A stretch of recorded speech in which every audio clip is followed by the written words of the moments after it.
All right, welcome everyone. This is David Morgan. As most of you probably know, I have Shan with me today, and this is something that I've looked forward to for some time. We met on LinkedIn. He's been, I guess, studying Austrian economics for some time now. He wrote this book, Rest in Peace, US Dollar, and he got some pretty good accolades here. First of all, shout out to Bob Moriarty of 321 Gold, said it was the best book written on gold ever or in a very long time, something like that. It's got an intro by Doug Casey, who almost anyone that follows my work would know Doug, and then Dr. Mark Faber. So two well-knowns writing nice words about your book, summary of it, the acknowledgments. So I'm not going to talk too much. Give us a bit of your background, because I know you came to the Austrian school in kind of an interesting way. And then you put out this effort to make it crystal clear where the dollar's headed. So Shan, thanks for coming on board with me. Thanks, David. Thanks a lot. I started my work life in the US as a technical person. I started as a .NET architect. And somewhere along the way, I started developing an interest in gold. And I was just reading about gold to understand as to why or how it gets its value. And I very accidentally ran across this book by Rothbard, okay, what has government done to our money? And that kind of was a revelation to me.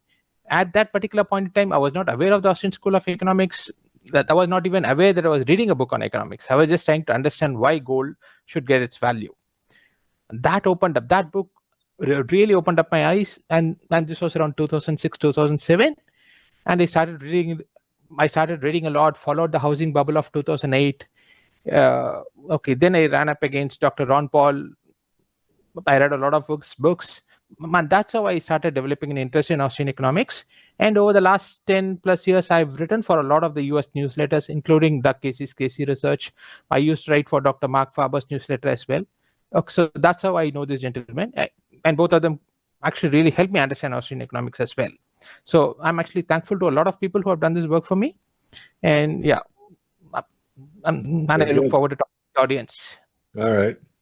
So the first thing you do in chapter one, is you discuss money. So I'm going to go ahead and share the screen. We're not going to have time to go through all of these slides, but we can certainly get through some of them.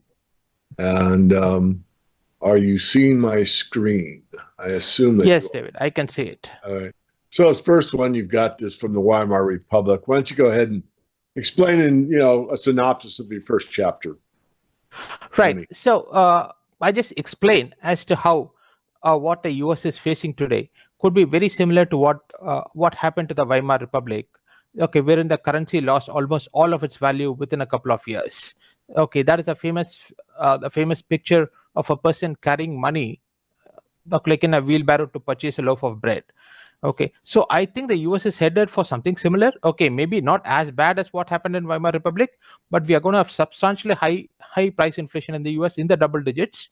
I don't think the first digit is going to be 1. It's going to be substantially higher than that. In fact, if we measure price inflation accurately today, and that's what organizations like Shadow Statistics does, price inflation in the US is at least 10% today. So we are headed for substantially higher numbers in the years ahead. It may not get as bad as Weimar Republic, okay, but it could. We don't know about that. Okay. Yeah, I would say, to add on to that there's no absolute, hyperinflation. I mean, some people define it as 50%, interest rate annually. I mean, there is no set number. It's a psychological event where people give up on the money. There was a day in Venezuela where they were using a wheelbarrow to buy a loaf of bread. And then, 3 weeks later, no one would even accept the currency. They went to the US dollar or precious metals. And so it's really more of and you can disagree with me, of course, but it's sort of like it's a psychological event that people this stuff isn't worth anything. I'm going to use it. I want something of value for value. If I'm going to give you my bread, I'm going to give you 6 loaves of bread. I want you to come over and work in my yard with me for 2 hours or whatever it is. Right. Actually, that's what one Mises describes also as part of the definition of a crack-up boom, where people lose faith in currencies. and they shift to a kind of indirect system of exchange, as you just described. Yeah. So the US is actually moving something towards that, in my opinion. Yeah. So you can go ahead and tell me where you'd like me to stop on these slides if you want to make a Okay, so we could look at this particular table. So these are the 5 properties, that are desired of, that are required of any commodity that could serve as a medium of exchange. When the society shifted from barter, to having a medium of exchange, we started with wheat and barley. This was around 7,000 BC or thereabouts, and almost for the next 3,000, 4,000 years, we used wheat as this medium of exchange. Now, if you look at why this was the case, we were transitioning from a hunter-gatherer society to a more settled agrarian style. At that time, the most precious or the most desired commodity was wheat. It was food that was in short supply, and hence that was considered as a medium of exchange. Over the next few thousand years, we went on to iron and copper fish, and then on to gold and silver. Now, why did this transition happen? These reasons were actually identified by Aristotle, and he had identified these 5 properties: but it's desirable, durable, divisible, convenient, and consistent.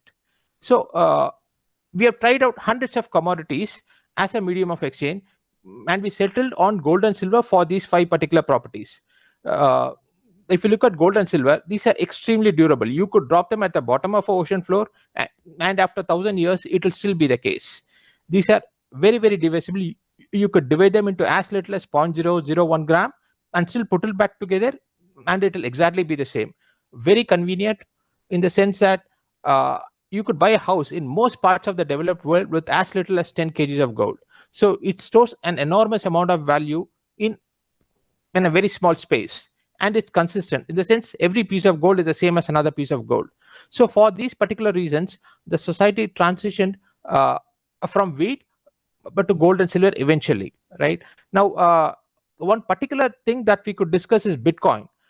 People consider Bitcoin as money, but it does not have any kind of desirability. There is no utility to it from a consumer standpoint.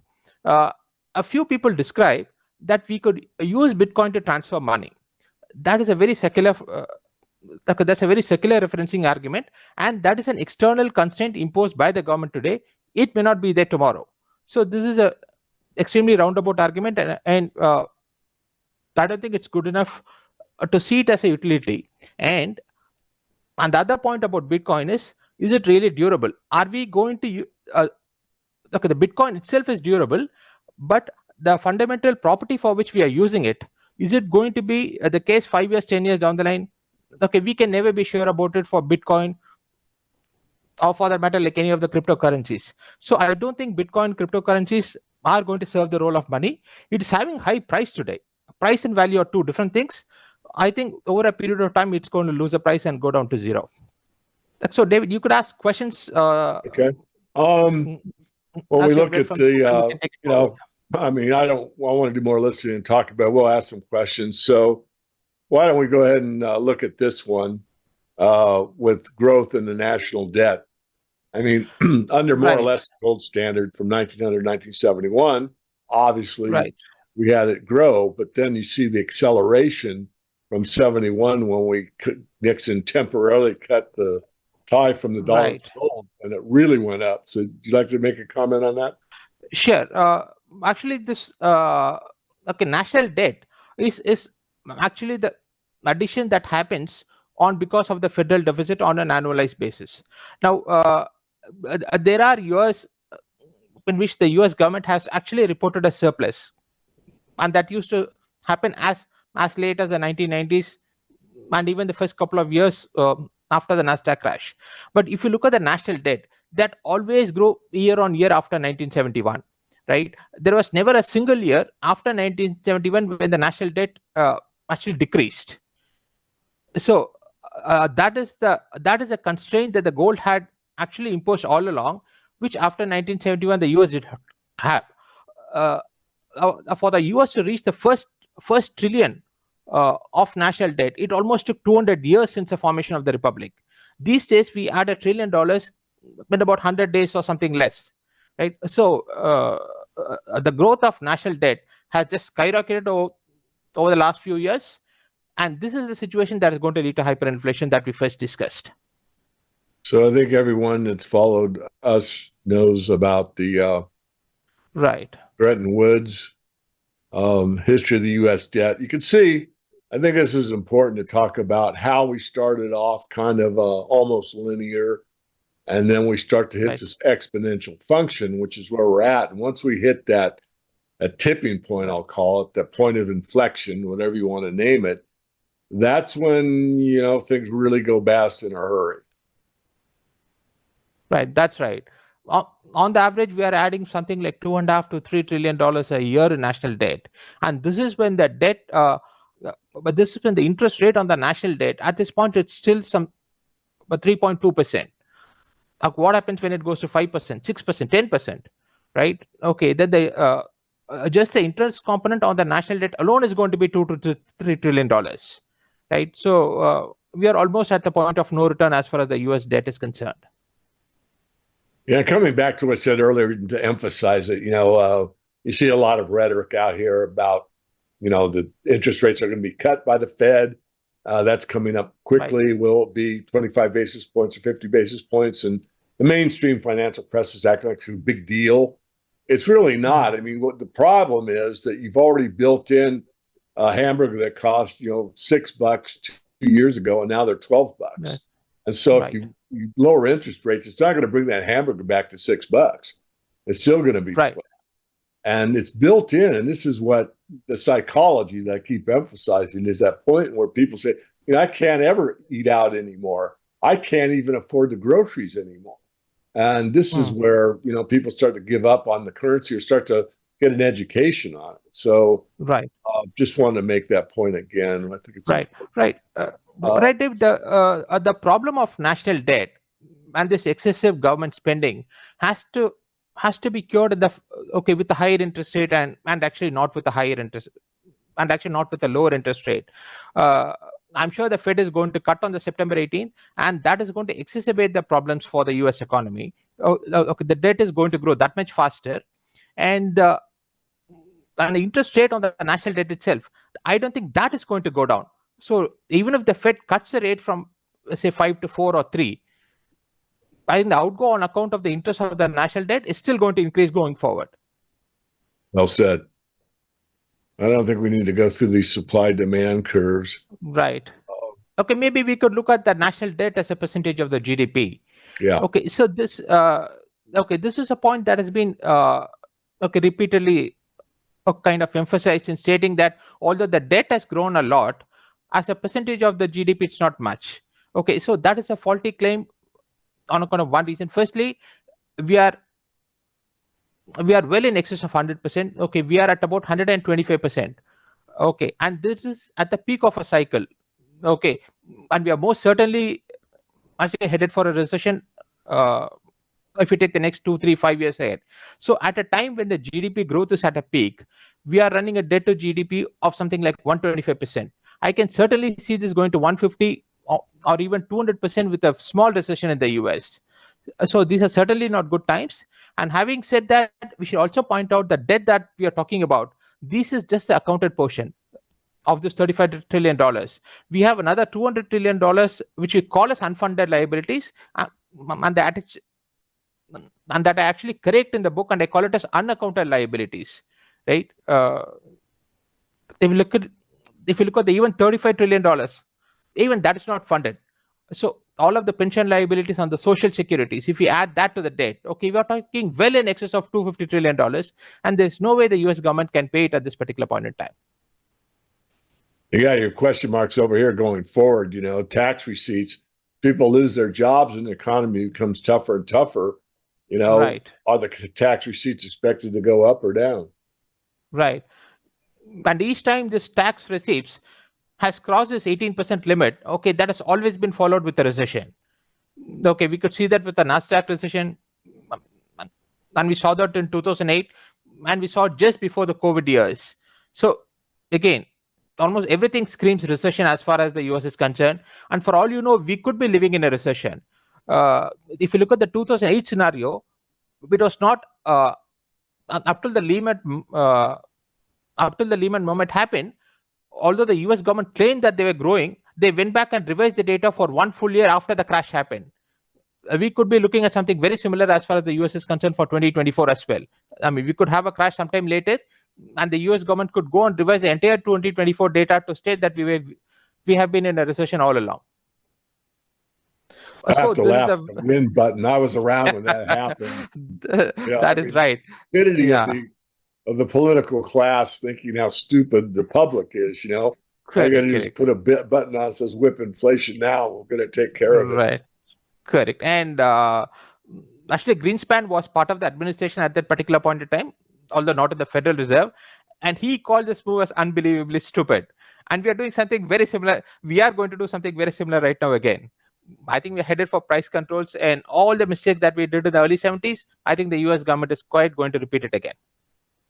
So this is a beautiful graph, David, if you could discuss that. I'm talking the inflation from 1800 onwards. Yeah. So if you look at the price index, okay, this is from 1800 till 1913. For the 113-year period, okay, when the nominal growth was upwards of 4%, we had price declines.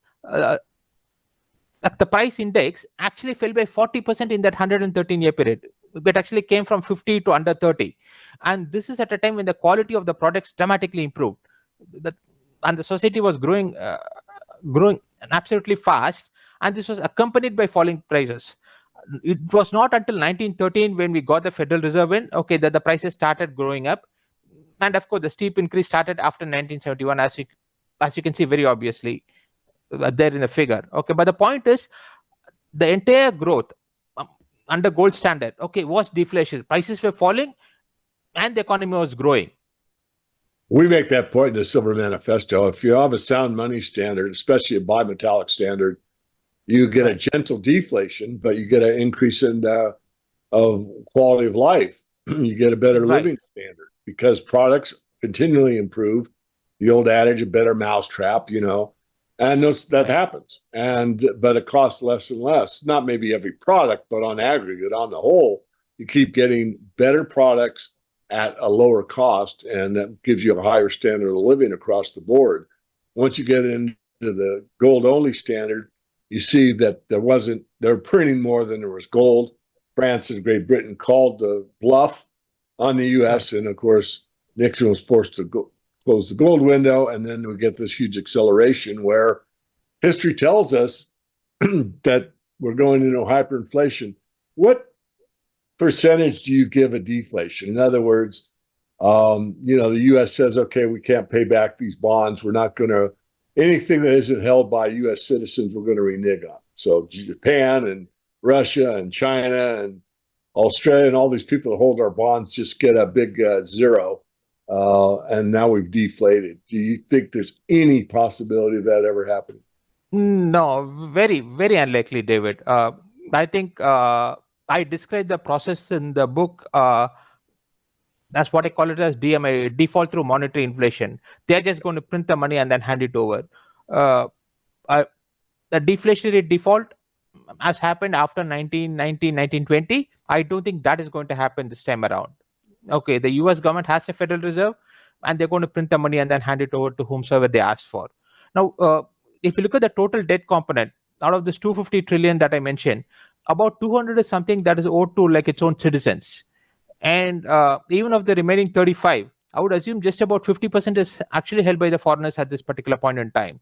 Okay, so at least 200 out of the 250 has to go to the US citizens, and there is no way the US is going to default at this particular point in time through the traditional route. It is going to default through the route of monetary inflation, okay, which the Federal Reserve is going to monetize and pay in terms of worthless currencies. Right. I agree. My friend Jim Poplava of Financial Sense did a study one summer, and 100% of the time when there was an unbacked currency, it always was hyperinflated away. So we got a pretty good idea what's going to happen. I'll go ahead and talk about my friend John Williams at Shadow Stats here. Right. They do some outstanding work if you read through their work. it's not very complex in terms of the work they do. They just take the way that inflation used to be measured in the 1950s and 60s and 70s, and they use the same methodology today, and they get a number that is substantially higher than what the US government is reporting. It used to be a 2 to 5% differential. If you look at it, say like up to the mid 90s, after which point it's something like a 8 to 10% difference. So whatever numbers you get from the US government, you can add 8% to it and safely state that that is actual price inflation numbers in the US at this particular point in time. How many people do you think know that? I think most US consumers know it, because if you look at all of the discussions that happen in the social media forums, and as and when I discuss with my friends in the US, they kind of recognize that the inflation is substantially higher, okay, but they don't kind of understand the fact as to what is happening. Okay, they maybe think it is something very specific to them, or it's just happening in food and a few other things. I don't think they correlate it to a very generalized phenomena of this monetary inflation flowing into price inflation, and hence all things are going up at this particular point in time. But I really don't understand how people are able to have a 10% inflation, and then as and when the government states it's only 2%, how they're able to accept it. I mean, governments all over the world lie. Okay, but at this particular point in time, the US government seems to be lying the most about these price inflation numbers. You want to go through the summary, or do you want to move on? Okay, so these are the three basic concepts that I've taken. Now, if you look at the book, I've structured it into two parts. Okay, in the first part, I take the three basic attributes, which is money, interest rates, and inflation, and I really explain as to what the misunderstandings of an average person is. People think of average rupee note or a dollar note as money, and I explain as to why these are currencies, and I distinguish between the difference between money and currencies, how just gold and silver are money, and unless the currencies are backed by money, they don't get value. That's the first point I make about money. And the second thing is interest rates. People think of it as an artificial number that the Fed can move up or down to actually manage the growth as well as price inflation. That is not the case. Interest rates is a price of borrowing. Okay, so as and when that is the rate of money at which the savings from all the people who save equals the demand from the borrowers. So interest rate is this equilibrium mechanism. As and when the Fed tampers with it, then they have to artificially introduce credit into the system, and that results in actual inflation. That's a point about interest rate that I wanted to clarify. And the third point is about inflation itself. Now, if you look at the definition of inflation, if you look at a Webster's definition from the 1800s, it used to refer to inflation as an increase in the supply, in the actual supply of money and credit. And that's how Hemingway also used to define it as. This definition got changed, say, sometime during the 1960s to state that an increase in the supply of money and credit resulting in higher prices. And a couple of decades after that, we actually forgot the causal mechanism, which is an increase in the supply of money and credit. And today we just refer to inflation as an increase in the price of a basket of goods. Now, this is very convenient for the governments, because if we define inflation correctly, okay, then it's very clear as to who is causing it, who is causing an increase in the supply, who's causing an increase in the supply of money. Obviously, it's the central banks, right? So central banks have to be blamed for the inflation. But if we define inflation as an increase in price levels, okay, then we could blame the weather, the Gulf War, or the greedy businessman, etc., as the average politician does in the US. So these are the cycles of monetary inflation, and this is something that could be very useful to understand. Now, we have a boom bust cycle happening each and every time in the US. Okay, this happens when we have a fiat currency system. I've taken three examples to explain how the Nasdaq boom, okay, actually happened because of the lowering of the interest rate as part of the early 90s. Okay, this caused a tech boom and the Nasdaq prices, right? And the bust happened as when the Fed increased rates.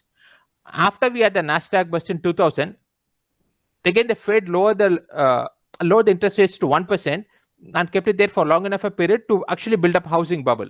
And this bubble burst when the Fed increased the rates from 1% to 5%. Now, after the 2008 crash, we have had a 0% inflation. We have had a 0% interest rate for almost 15 years. And then we have had an increase in the rates to 5%. Now, if a few years of just this 1 to 2% interest rates could cause a housing bubble, which actually led to the GFC 2008, what is this 15 years of the 0% interest rate actually going to cost to? At this point, we have massive bubbles. We have a stock market bubble, and we have a bond market bubble, and a housing bubble, all three combined into one. I would view it as a dollar bubble. So as and when this bubble bursts, all assets are going to come down, substantially come down, stocks, bonds, and real estate. Okay, this is another interesting slide we could look at. Now, if you look at the net interest rate on the national debt, it is still substantially lower than the Fed fund rates of 5%. The actual interest paid by the federal government on the national debt, I think it's about 3.5% or slightly less than that. Now, even with that, the interest as a percentage of the total Fed tax receipt is substantial. It's upwards of 30%. So what happens when this actual interest rate on the national debt goes to 5 or 6%? At that point, the US government might have to spend about 40 or 50%, okay, just on the interest payments on the national debt. So, David, you got any questions on these things, or? Not yet. You're doing a great job of explaining everything. Now, this is an interesting one. Maybe we could discuss this. Why don't you talk about this one for a bit? Why the Federal Reserve is always trying to change their balance sheet. In other words, they're trying to lower the amount of debt they own. Why is that? Why do they care how much they have on their balance sheet? See, if you look at the early part, all of the debt that was created by the US government, okay, that was supported by the foreign central banks. At some point, Saudi used to hold a lot of treasuries, as did China, Hong Kong, and Japan. Now, all these countries are actually getting rid of their debt, okay, which means the Federal Reserve, okay, will soon become the only buyer of the federal government's debt. Okay, that is a huge problem because that is direct monetization of the deficits, and that is going to lead to high price inflation in the US. I think most of everyone that listens to you and I will understand that, but why don't you go a little deeper? So what he's saying is, you said it well, but basically these banks say, look, I don't want these dollars anymore. And a bond is just a long-term dollar. That's all it is. So they're cashing it out, and the buyer of last resort is the Fed. So when the Fed buys those bonds, then they are what's called monetizing the debt, which means they put more currency in the circulation, which leads to hyperinflation. I get that right? That's absolutely correct. Now, if you look at the amounts of bonds that is actually maturing, I said this year and next year, we are looking at something like $6 to $7 trillion of the existing debt maturing. So the total amount of new buyers of this debt has to be 6, okay, plus the new debt, which is about 2.5-3 trillion, right? So we are talking about $10 trillion of new debt being issued each and every year for the next 2-3 years. Who is going to buy this amount of debt? The total size of the bond market in the world at this point, I think just about $20 trillion. So a substantial portion of the debt has to be purchased by the federal government, has to be done by the Federal Reserve. I don't think the Chinese government is going to buy it. I don't think the Saudis are going to buy it. So the Federal Reserve has to monetize a substantial portion of this debt that is going to be issued by the US government now.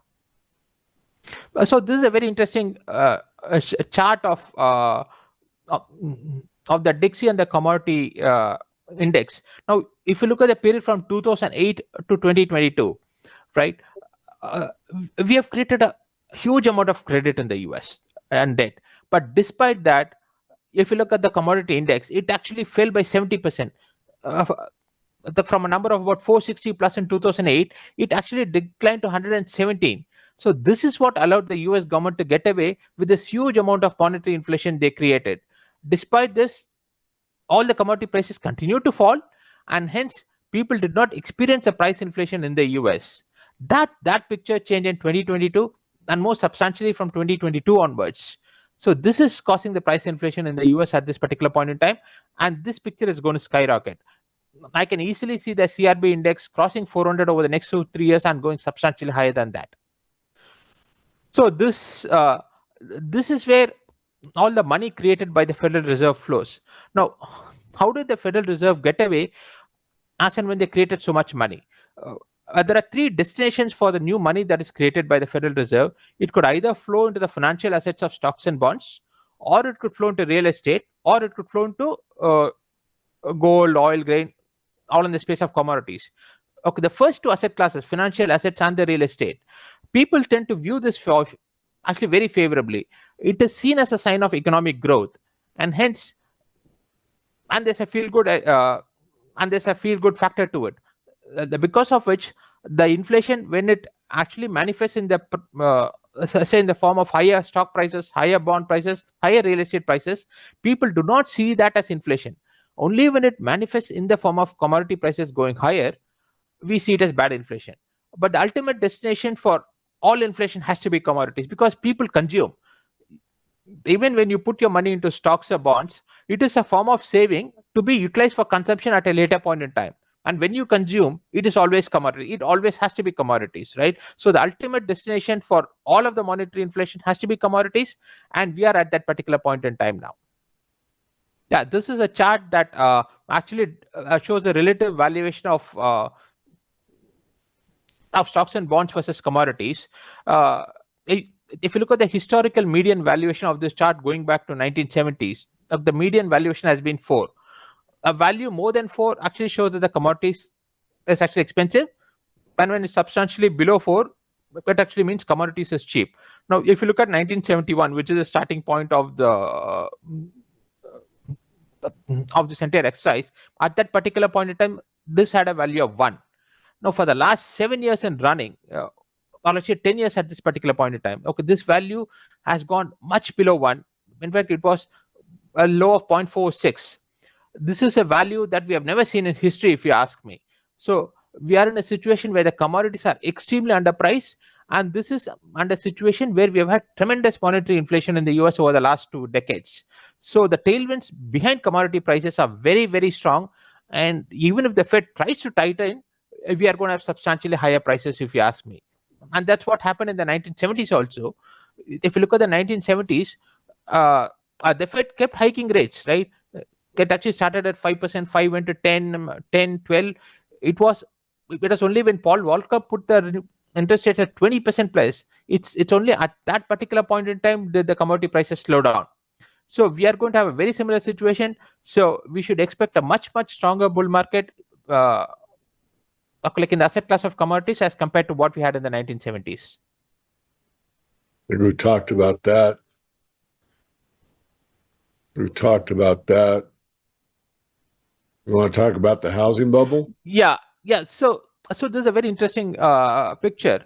As in, a lot of reports were issued after the housing bubble of 2008, right? And all of them listed the reasons as to what caused the bubble. It actually dealt with all of the secondary factors I've listed there, which is the lax lending standards and the repair of the Gas-Style Act, and a lot of other factors. Okay, but the fundamental reason as to what caused the housing bubble was the fact that the Federal Reserve had set the interest rates to 1%. Now, if the Federal Reserve had not done that, had not created the monetary inflation, whatever secondary factor you had in place, you would not have had a housing bubble. A housing bubble was primarily caused by this lax monetary policy followed by the Federal Reserve, and that is what we have today also. So even though you don't have the secondary factors today, of all these factors that now the ones that caused the housing bubble in 2008, we have a much bigger housing bubble today, and that is because the monetary inflation leading up to 2024 was substantially higher as compared to the monetary inflation that led to the housing bubble of the year 2008, and that's what I've tried to show here. So all of these secondary factors are really not too relevant. They just made the housing bubble a bit bigger. Even if you didn't have these factors, you would have still had a housing bubble. So these are some of the most famous movies. even these movies, they fail to mention the role of the Federal Reserve in actually causing the housing bubble. They still deal with all of the secondary factors, which is very surprising to me. Have you got any thoughts on that, David? Well, I do. I mean, it goes over to the conspiracy side of the equation, but nonetheless, Right. pretty well known that the CIA has got infiltrated into Hollywood a long, long time ago, and that they have their say. So, you point the finger everywhere, but where it really belongs, as you said, the secondary factors. And could it be deliberate? It's interesting that none of these five movies bring it to the fore, that it's really the private corporation. The Federal Reserve is a private corporation. It's called the Central Bank of the United States, but even though the president appoints the chairman of the Fed, really they're totally independent. In fact, there's a clip of Greenspan years ago basically saying kind of smugly that, we do whatever we want. There's no political force that can influence us. And that's the truth. Do they influence them? Sure. But it's a very, very sad situation, as we both know. And I know I've spent my life trying to bring this to the fore. Your book does a great job. And yet, what do you think the percentage of the population that really understands, maybe not Austrian economics, but the basic idea that they'll just keep inflating or depreciating the currency until it fails? I mean, you say that at a cocktail party, and most people will laugh you off. Like the dollar will never. Oh, absolutely, David. And this is true. Actually, not only with the common people, even if you have this conversation with the economists, okay, with all the professors who actually teach economics in college, okay, you would still get the same response. Okay, they wouldn't come to acknowledge the fact that the central bank is actually creating these bubbles. Feel sorry for what happened in 2008 with all these people that got this cheap money, and then they got the rug pulled out from them. I mean, and the government was pushing it. Why don't we talk a little bit about how interest rates should be established by the marketplace, where the price of money is determined by the market rather than these people that intervene and basically set the discount window at such a low rate that it forces interest rates down. Right. I actually describe this in chapter 3, like as part of interest rates. Now, if you look at what interest rate is a price of borrowing money.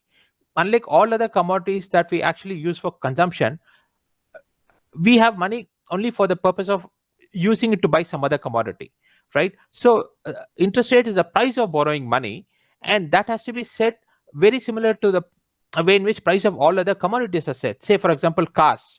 How are the price of cars? It's a confluence between buyers and sellers, right? At too high a price, you will have very little buyers, and at a too little a price, you will have very few sellers, right? So it is this meeting point at which the amount of buyers is actually equal to the amount of sellers. In the case of money, it has to exactly be the same process. Interest rate is the price at which the amount of money that is demanded by the borrowers is equal to the money is equal to the quantity of money that is saved by the people who actually want to lend the money.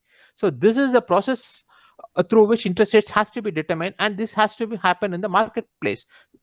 The Federal Reserve should not have an active role in actually determining the interest rate, and as and when they set this interest rate to a level lower than what the market would set, that is when they have to introduce this artificial new credit in the form of paper money, or these days in the form of digital entries, and that's what leads to the price inflation in the US. And they did it for so long. We've got a huge bubble building, as you well know. Yeah, so if you look at the housing bubble today, it is substantially bigger than the one that happened in 2008. Okay, in this 2008 looks like a small blip compared to what is happening today. But I do remember the TV conversations that used to happen in the 2008 bubble. Plenty of people used to come on TV and then describe the housing bubble in the US in 2008. At this point, there's almost zero conversation about the housing bubble that is there in the US. And that's another situation that I find very strange. I agree with you. You look at this chart here and you see the average price in 2008 about 257,000. Now it's about 480,000. The houses haven't changed. The monetary base has expanded greatly. And we know what happened in 2008. A lot of people lost their homes. Right. And that's very unpopular, of course. Now, with the economy being so skittish, people, at the present time, not able to buy houses, some unable to afford groceries.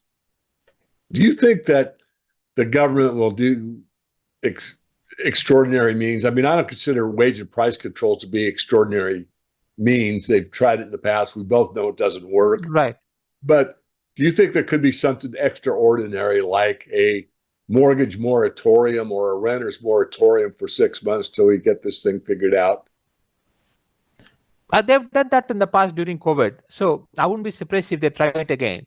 Okay. Yeah. But none of the solutions are going to work this time around. Okay. Simply because of the interest rate scenario. If you look at the 30-year rate today, it is still upwards of 7%.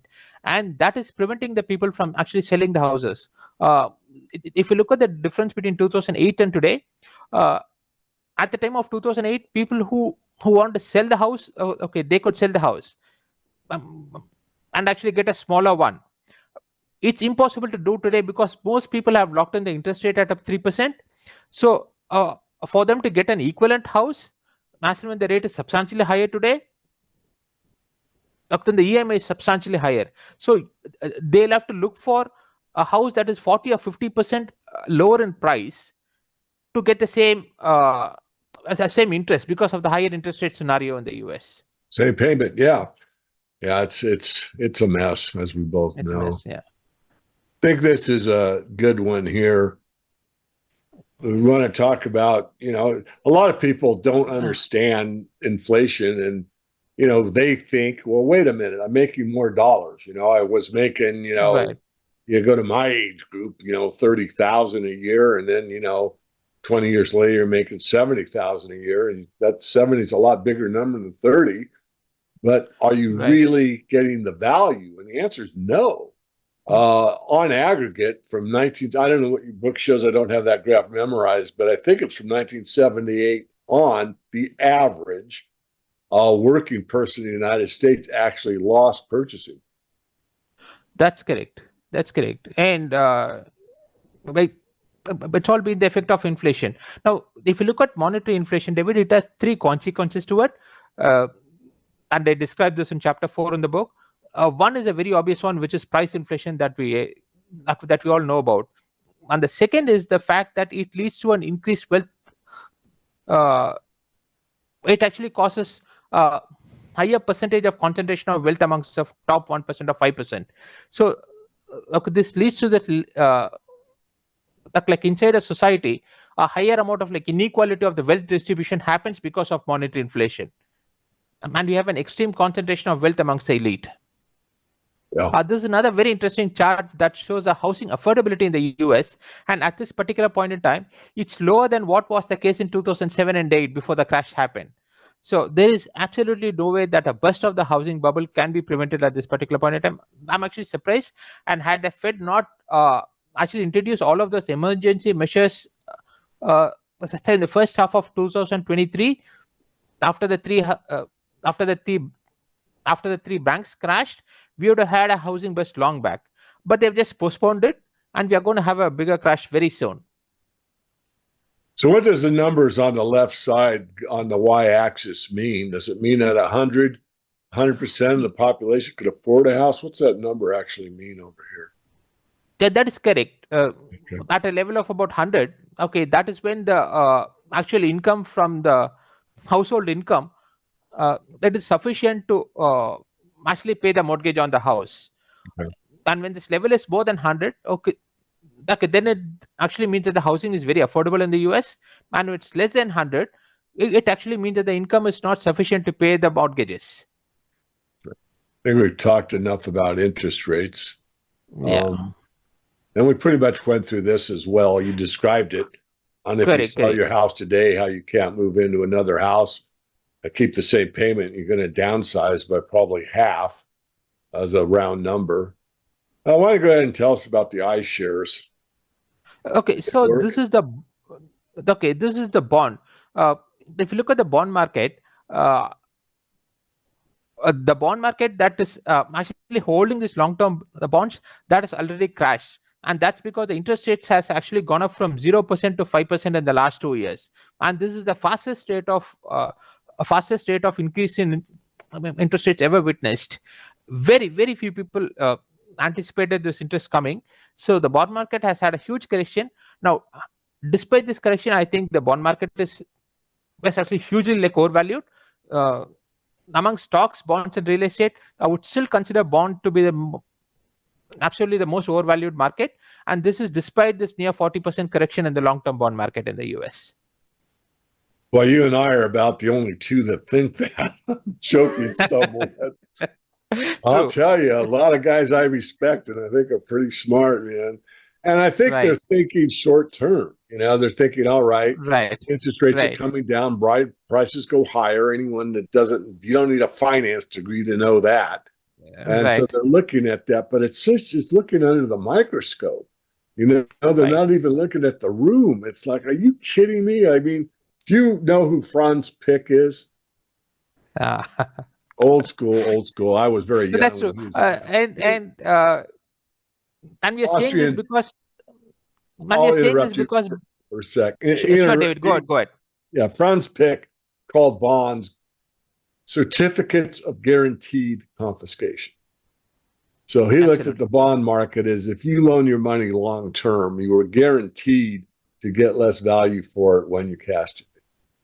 But that hasn't necessarily been true with these artificial interest rates that have gone on. I mean, bonds for probably 3 decades have been one of the best places you could be. That's changed, not that long ago, but it has changed. But at the end of the day, as we keep emphasizing, if you don't default on the bond, which is, I think, a little more morally correct or morally efficient, and you hyperinflate the currency, you've still defaulted on the bond because the bond has no value. You just let that currency go into the gutter as a metaphor. And it literally happens in some countries like Venezuela where the currency has no value whatsoever. So you default one or two ways. You either default on your obligations and say, I can't pay you. Well, you take 10 cents on the dollar or 12 cents on the dollar or whatever it is, or you just print until people don't want to use it. And that's always been the direction, as we emphasize.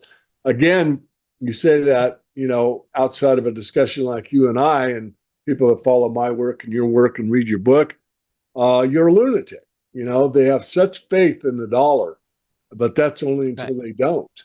And we got very close, I think, in 2008 to really having a collapse because when the banks don't accept each other's bank acceptances or paper, or their mortgage-backed securities or what have you, and the Fed came in and bought up all what I call dog doo-doo, what did they replace it with? Well, the best at the time, most trusted, still trusted treasuries. So they gave them liquid cash and they paid them face value. So you got, a cigar box full of, nothing, but you put a price on it that it held a few weeks ago in the marketplace. Now no one wants to buy it from you, so I come in and rescue you by giving you face value for that. I mean, if that didn't happen and the market was able to clear where the market determined what that box of nothingness was worth, we might have had a whole different scenario than we actually had. Absolutely, David, you're right. If you look at the period from 1980 till 2022, that 40-year period, was a unidirectional movement in the bond market. Nobody has seen a bond market unless you're a 70-year-old person, right? And that is a situation we are going to get into. And for the next 15, 20 years, we are going to have a bear market in bonds where interest rates are going to keep getting higher and higher, right? Now, especially if you talk about a hyperinflation situation, which is a very possible or even a probable outcome at this particular point, the bonds are going to get the worst hit because these ultimately represent a claim on paper. If you take stocks, there is a company behind it. They might have some assets. Or if you talk about real estate, you still have a house or a land. But bonds are pieces of paper at the end of the day. So these could get the worst hit if we get into a hyperinflation situation in the US. Talking about bank failures for a bit here. I mean, you show 5 in 2023, which is true. But I think True. last time I look, you can only get so much information. And, I go back a few, 10 years, and it really wasn't that difficult for me and my team to kind of stay on top of more or less everything. I mean, not to the most Right. minute detail, but there's so much information coming so fast in so many directions, and they're all interconnected. It's really tough. So I'm making an excuse. Last time I checked, I think there were 67 banks on the watch list. That may be an inaccurate number, but there's a lot more than five potential failures this year. How do you see the banking crisis? No, see, the banks at this particular point in time, I think most of them are actually bust. It is simply because of this Fed accounting rule change, okay, where they could pretend that these bonds have value by assuming that they're going to hold it to maturity. It is that accounting principle that kind of allows the banks to pretend as if they are solvent, while most of them are actually insolvent today. Okay, this is again very different from the 2008 scenario. 2008 scenario, although we had a housing bubble burst, we had house prices falling down, the price of the housing bond still went up, and that's because interest rates had actually come down to zero. But today it's opposite scenario, right? The bonds have completely crashed, and all the banks are just holding on to these pieces of paper, assuming they're going to hold it till maturity. Now that's a really, really stupid assumption for a bank to make, right? I mean, what will they do when the depositors come and ask for the money? Of course they have to sell the bonds to give it, right? So the banks are technically like insolvent at this particular point in time. It is this accounting gimmick that the Federal Reserve has permitted them. And I think this is the reason why, if you look at Warren Buffett, it's very rare that he sells a company. Why do you think he's actually selling Bank of America? He kind of understands the situation that the banks are in today, right? Most of these Right. banks are insolvent, and that is going to happen in the next few years. This is an interesting one. You want to go through this a bit? Right. Okay, so this is the history of the banking chart. Now, if you look at the absolute value of the bank shares, okay, they've actually gone up. Okay, but if you actually look at the valuation of the banks relative to S&P 500, it is at a 80-year low, right? So I think the market understands that something is wrong with the bank, okay, but they don't fully grasp the consequences. At some point, this is going to actually go very close to zero, and that will happen in the next 2 years when the housing bubble bursts. Well, this will be a good one to So go through. yeah, so I mean, there is one particular difference between between the Great Depression that happened in the US between 1929 to 1946, and, and, and the depression that lies right ahead. Now, there is no standard definition of actually what a depression is, and I've used it to denote a period wherein the contraction in the GDP is actually higher than 10%. If you look at the 1929 if you look at the 1929 Great Depression, that was deflationary. Prices were falling, and that was because the US was on a gold standard, and that was a good thing. Now, people think that the actual Great Depression was caused by deflation. That's not the case at all. Okay, this is a version that's been popularized by the US Fed. But if you read Rothbard's Great Depression, you will understand that is not the case at all. It was the deflation that made the depression a lot more tolerable, like in the case of 1929. Now, if you look at the depression that the US is going to get into, this is going to be accompanied by high inflation, and that is going to make the situation so much more worse. There's two kinds of depressions, a hyperinflationary depression and a debt liquidating depression. And as we said earlier, there's never been a debt liquidating depression unless you're on a gold standard. Since we're not, Absolutely. we Right. have a pretty good case being made with what's going to happen. We had discussed this chart earlier also, so Yeah, we've got this one covered. Yeah, this is Let's the chart talk that about you were referred to earlier on, wherein if you look at the family incomes, after we moved off the gold standard, the top 5 percentile of the families in the US, okay, gained a lot more as compared to the bottom 20%. If you look at the bottom 20%, their actual incomes have not changed at all for the last 50 years in the US. one of my favorites. I love looking at this. Well, that's what we had when I was a kid. Right. I mean, Right. we had honest money more or less. I mean, we were on internationally, we're on a gold standard. Internally, Right. not. But internally, we really were more or less on a de facto silver standard because every piece of paper was a silver certificate, and it says on this one as it said on all of them. Silver certificate at the top, $1, which is a weight of silver, 371.25 grains of 999 fine silver is the definition of the weight and the purity of a dollar. So it says $1 in silver payable to the bearer on demand. So I did a thought experiment recently, Shan, and I said, what if we in silver for everybody in the United States, just the workers, right? I mean, everybody. Right. The average, Okay. I couldn't believe how high it was. Of course, I'm an old man, but the average wage, I think, was around $28 an hour. So wow. the price of silver was around $28 an hour. So that would be $1 or an ounce of silver per hour. So a day's work would be 8 ounces. So there's like 145 million. Remember, I'm doing this from memory. You can look it up. The idea is exactly correct. The numbers may be slightly off. So you took the 8 ounces per person times 140 million. You came out with like 1.2 billion ounces of silver in a day. So you could only pay people's wages for one day. And I made the case that's why silver isn't money. It's improperly valued. Because if silver was money, it'd be valued high enough to where, a month's worth of wages would satisfy a month's worth of bills, right? And so you'd have to have a factor of what, 10, 50, whatever, to make the silver's value worth what it would need to be in order to use it as money. So I don't know. I'm sure you understood what I just said. I hope our audience did. But it's very, very sad. What happens in these, these environments where people really are cheated.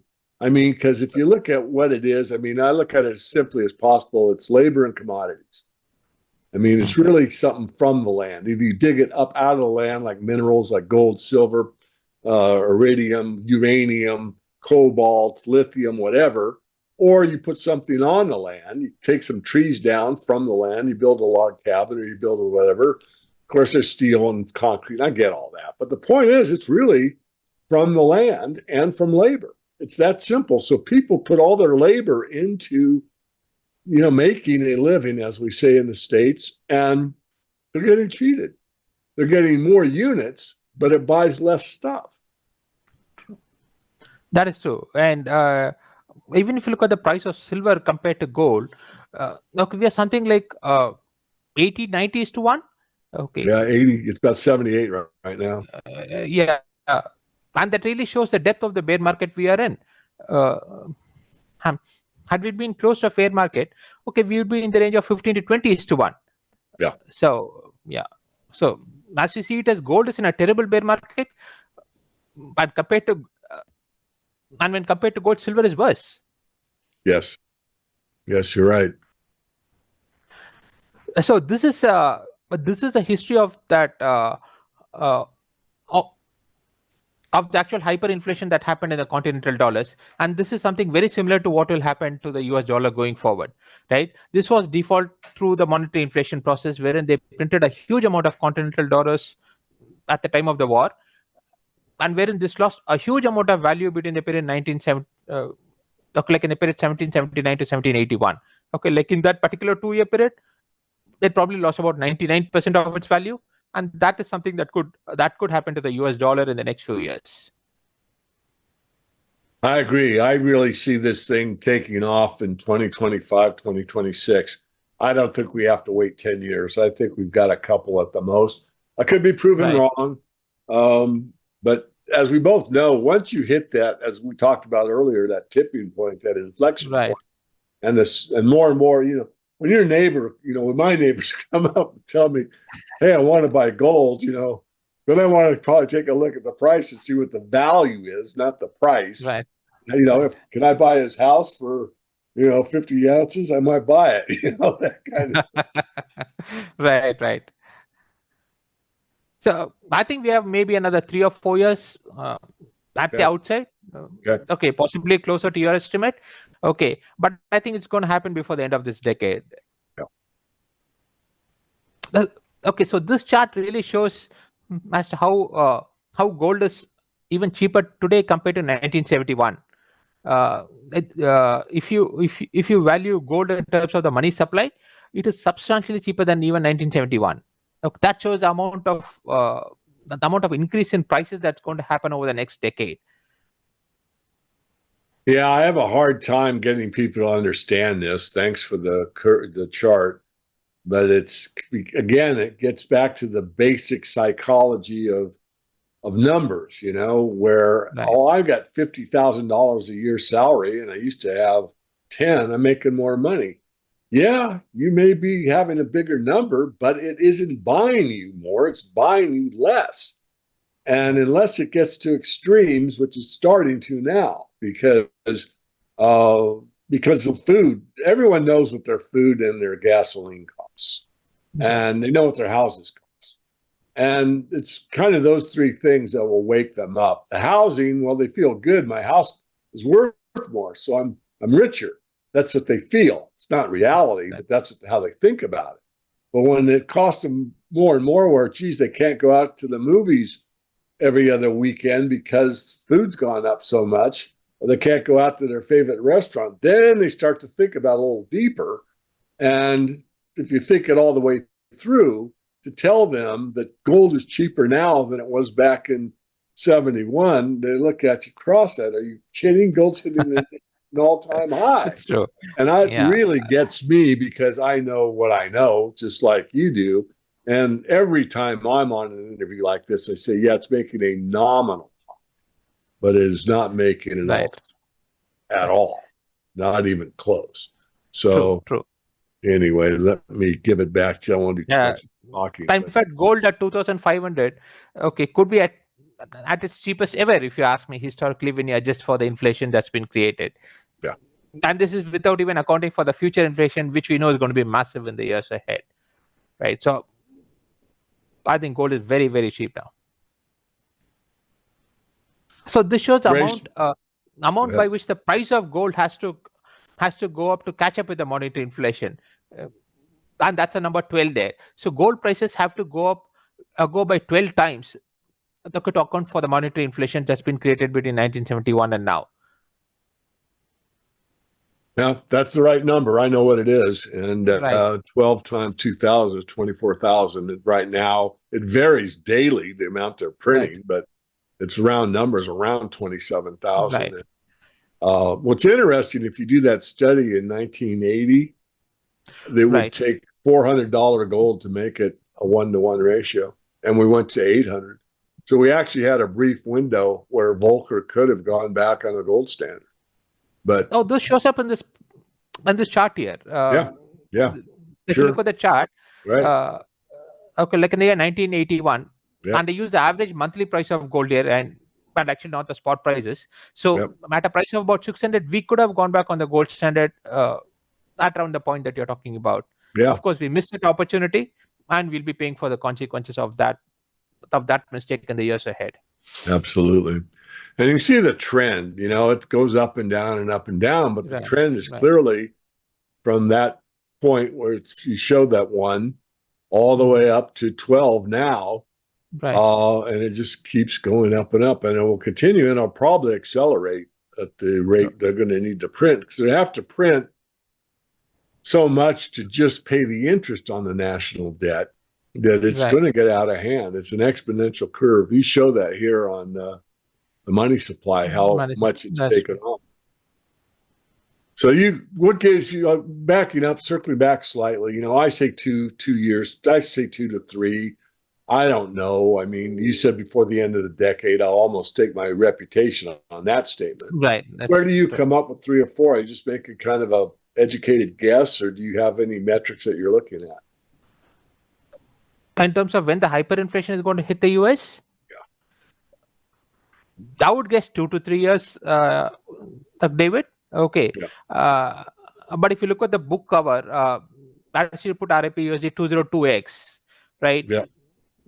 Yeah. And so if you're willing to extend the timelines till the end of the decade, I would almost put it at 100% probability. Okay. So there's a triple peak of the inflation cycle that we saw in the 1970s, and we are going through something very similar to it right now. We had a wave of inflation, and then you had some fall in the rate at which this increased. It's not that the prices are falling, it's a rate of increase in the prices that is decreasing. Then people tend to think that is actually lower inflation, and it's not. Okay, we are going to have the second wave. Okay, maybe starting October, November, December later this year. Okay, so as and when the Fed starts cutting interest rates, this is going to lead to the higher price inflation, or the equivalent of the second wave that we see in this particular picture. Interesting. We got that bull market, which I enjoyed from 2001 to 2011, 640% increase, which is about 1/4 as much as it was in the 1970s, which I also participated in. Of course, gold was fixed really at 42.22. We'll call it 35. But that starting point is it's not off, it's correct. It's just what I want to state is that it was artificial, let's say. Right. Whereas if we go to 2001, the market with all the interventions and all the paper gold and all the deep storage gold and all the promises to pay gold, regardless, the market had determined a price of 256. So I think you could compare them, but I think it's an unfair comparison because of the starting point here. Do you agree with that? Oh, I agree with you. There was not a free market in gold at that particular point in time. So yeah, absolutely correct about that. Well, this one looks interesting. Why don't we talk about this? Okay, so the Federal Reserve made a loss last year for the first time in its history, right? It's been operating from 1913 onwards, and it had never made a loss. For the first time, just on account of having to manage this, because they actually increased the interest rates very sharply, okay, that led to a loss in their operating income. And they had a loss of about $150 billion last year, and this will continue for the next few years if you ask me. Okay, so the Federal Reserve is actually putting itself in a very extremely dangerous situation, and there's another reason why they would want to cut the interest rates at this particular point in time. Talk about this for a minute. Right, so yeah, sure. Well, I want to just make a comment that I've been asked so many times like I would know, and I don't know. But I have a belief which is based on circumstantial evidence. Many people ask if I believe that Fort Knox really has that 8,000 tons of gold. My answer is I don't think they do, but I can't prove it. So I wanted to ask you the same question. Go ahead, go through this any way you wish, but I would like you to answer that question. My answer is the same as yours, David. I don't think they own it, but even assuming they own that, it's a very small number compared to what they actually need to go back to a gold standard. Right. If you were truly on a gold standard, this 8,000 tons of gold, it is just sufficient to pay 6 months of the trade deficit of the US. So this is going to do nothing as far as the US is concerned. But the more important thing is, if you look at China, although their officially stated reserves is slightly more than 2,000 tons, unofficially they hold more than 30,000 tons of gold. And we know this because all of the gold held by China is outside of PBOC, and this is the reserves held by the central bank of these countries. And China holds the gold outside their central banks, and they hold more than 30,000 tons. I want to emphasize that. I have a friend in Canada that's an economist and quite into the markets. He and I have had close friends for years, and it's asking the right question. Because when the U.S. says to China, hey, how much gold do you have? They say, hey, People's Bank of China, how much gold do you have? Oh, we have 2,000 tons of gold. And people misconstrue that to think that's what the Chinese entity holds in gold. No, that's what the PBOC holds. The actual amount of gold is, I don't disagree. It's way bigger. 35,000 tons. So they actually have, on a per capita basis, a better gold cover ratio than the United States, correct? Right. I mean, we got to factor in, they do have 1.4 billion people. We only have 350 million. So you got to take... about 5 times. Yeah, 5. So 5 would be 40. Yeah, it's about the same actually. Up, Doing the math in my okay, head. about the same. Yeah. Yeah, but just the same. It's interesting how they report it. So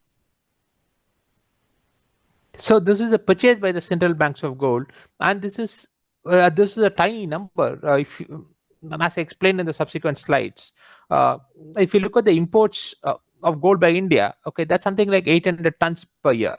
Okay, so the central banks, when they really step in to buy, they can buy out this entire 3,500 tons that is annually produced very easily. So they've just started buying the gold, if you ask me. And this is the history of the Dow index priced in terms of gold. And if you see it, that 2 times in history, okay, this ratio has come very close to 1. The first time was in 1930s, and the second time was in 1980s. And on both these occasions, the value of the Dow came very close to the price of an ounce of gold. And I think this history will again that's going to repeat, which actually means that all of the gains that you get in the stock market, okay, are just the dividends, and all other things are a consequence of the monetary inflation.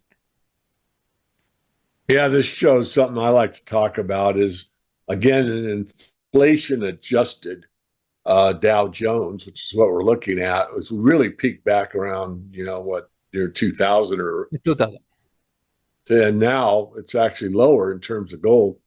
Have you ever read the book The Invisible Crash? No, I've not read that. It's all about this. Jim Dines wrote it. I think it's the first book Okay. he wrote. It's worth a read. Okay, so these are the 3 different ways of looking at how high gold prices go, and this is assuming that we don't get into a hyperinflationary situation. Okay, so we could easily be looking at a price of something like 40,000 to an ounce of gold. This is a comparison between 1971 and the situation today. Now, and the reason why this is important is this: the 1971 was a year in which the world could have gone out of the gold standard when Nixon closed the gold window. Okay, but the world did not, simply because the US had a very dominating situation as far as the world economy is concerned. Okay, not only was it the largest country, it actually had a trade surplus. It almost had a balanced budget. Okay, and if you look at the size of the next 2, 3, 4, 5 countries, all 5 countries put together, it was actually comparable to the size of the US economy at this particular point in time. And that is no longer the case today. And perhaps even more importantly, apart from the size of the economy, but the US economy today is a lot of fluff. It is surviving because of the strength of the US dollar, right? Because you are able to import things cheaply and have a services economy built around the cheap imports. If you remove the strength of the dollar, a lot of the services that happen today will actually vanish. Say, for example, the retail industry, the banking industry, all of these things will go for a toss without a strong dollar. And, and so this. And so the size of the US economy today, it is really not reflective of the strength of the US economy. If you ask me, I think China today is probably a stronger economy as compared to the US. It is on account of the higher dollar value, okay, that the US is able to have a higher GDP at this particular point in time, and this will change in the next few years. I don't think it's going to take time till 2035. That's how the common projection. That's how the common projections for China to become the largest economy. It's going to happen in the next 3, 4, 5 years itself, simply on account of the currency changes. This is a very interesting chart. If you actually look at what US exports to China, and actually what China exports to US, okay, you would mistake which is a developing country and which is the number one economy in the world, right? US is exporting soybeans, corns, crude oil, all basic commodities. And if you look at what if you look at what China is exporting to US, it's all the high tech stuff. Yeah. So.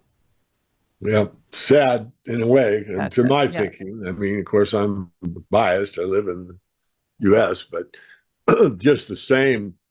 I can just emphasize the point. I mean, this is more of like colonialism, where the colonies ship raw materials to the superior nation that makes into high-tech goods. So this is a change that has happened in the in the world economy over the last 120 years. Okay, and it shows the transition of how US actually became the reserve currency. The US, but the US really used to dominate the manufacturing in the world. But I think the 1950s, or like even in the 1960s, okay, by some estimates, US had almost about 90% of the share of the manufacturing capacity in the world, and it's been a slow, gradual decline. Okay, to a point now it's less than 10%. Yeah, let's talk about that for a moment. I mean, as an Austrian adherent, we don't think of capital necessarily as money. We think of it as the means of production. So the more you have produced, the richer you are. And if you look in 1950, where we were, 30% or so, and now we're at less than around 12, I guess. I mean, that's a huge decrease. And that explains very simply, for producing less, we're less rich. And if you're producing less food, you have less food. Producing less clothes, you have less clothes. Producing less automobiles, you have less automobiles. And of course, Americans being so bright, we just offshored it. Why? Because of labor, like we talked about earlier. What's the true nature of an economic system? Well, it's really raw materials and labor coming together to produce something. So really sad indeed. And yet we have the luxury of pretending that we're good because everyone still accepts the dollar as having value. But those days are numbered in our view. Right. And this just emphasizes what you've already said, Shan. China's coming up, and the U.S., of course, is going down. Interesting chart here we want to talk about for a minute. Right. So the income tax in the US, okay, was actually like introduced in the year 1913. Actually, 1913 historically had to be the worst year for the US.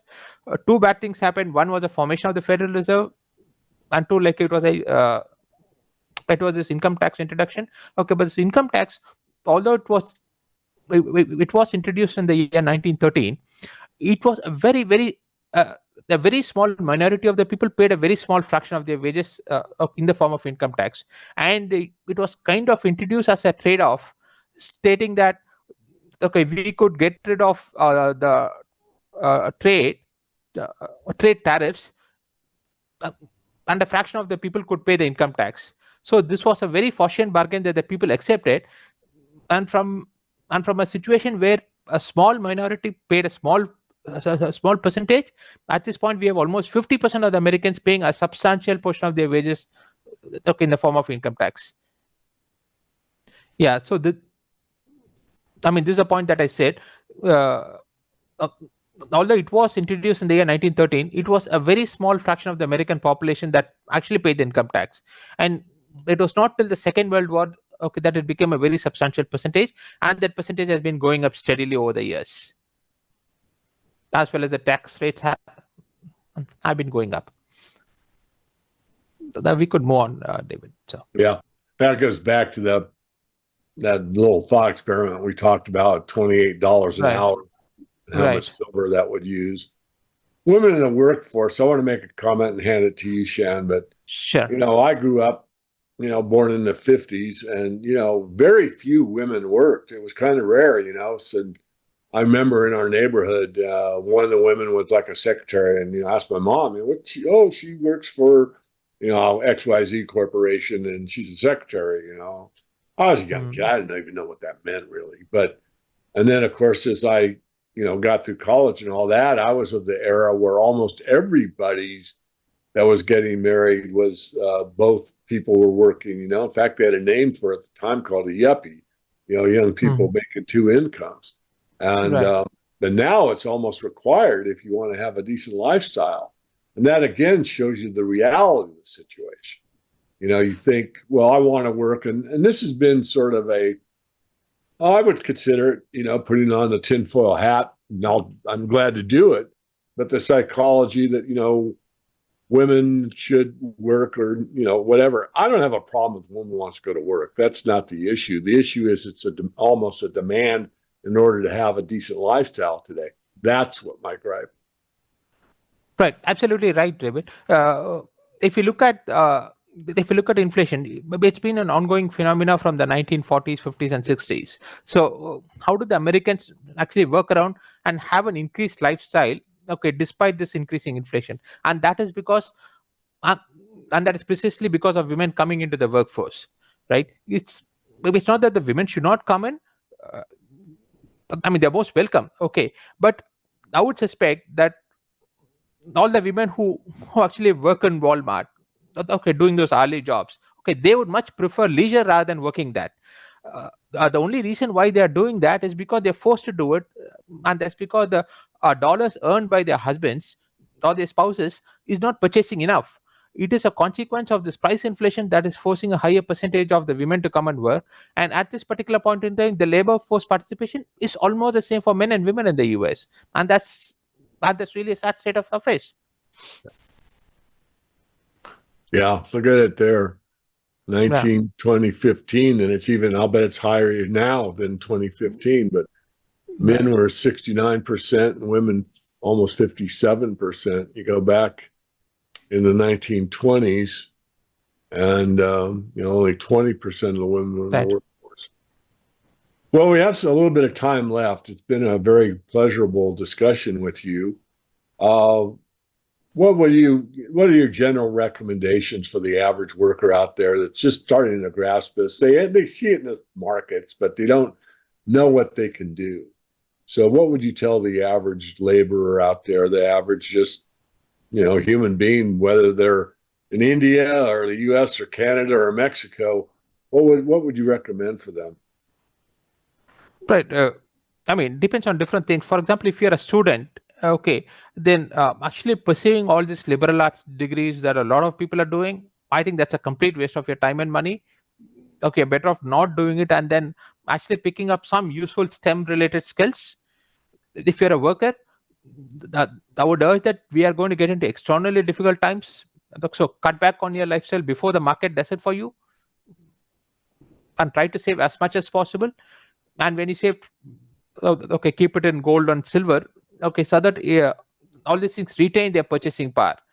If you have a choice of shifting outside your home country, okay, then definitely look for a country that's likely to do well, okay, which would be the commodity rich countries, and parts of the Middle East I think will do very well. Okay, the countries that are likely to be the worst hit, I guess, is going to be the US, unfortunately. Okay, that has been the major beneficiary of actually being the reserve currency. So when that is taken away, the fall in the actual fall in the living standards is going to be dramatic in the US. So also depends on the options that are in front of you. If you could relocate outside of the US, you should actively consider that option. I have a young man that's working with me now, and he's going to be visiting me starting the end of this week. He's going to be here for about 10 days. And he's going very much seriously considering going to a country in South America for all the reasons you outlined. I mean, I think the Anglo-American empire, the Brits and the US are probably going to be the hardest hit. I agree with you. Europe, I mean, just about everybody, but the US has certainly caused the problem more than anyone else. I mean, I'll be honest about it. You can't print wealth. And we've pretended you could print wealth for a very long time. And we've conned the world into believing you can print wealth for a very long time. And now, as the expression goes, it's time to pay the piper. And since we have abused it so badly, the reciprocal of that is a very extreme change in lifestyle. I agree with you. Right. And it's sad because it doesn't have to be this way. We go back to 1980. We could have gone back on a gold standard. We could have let the 2008 market clear. It would have been painful, but instead of taking that worthless paper and marking it to market, and that $1,000 banker's acceptance, it's only worth $200, clears at $200. We could have probably built back, but no, they go. And I think the worst way out, which is a depreciation of the currency till it hyperinflates and people don't accept the currency. Right.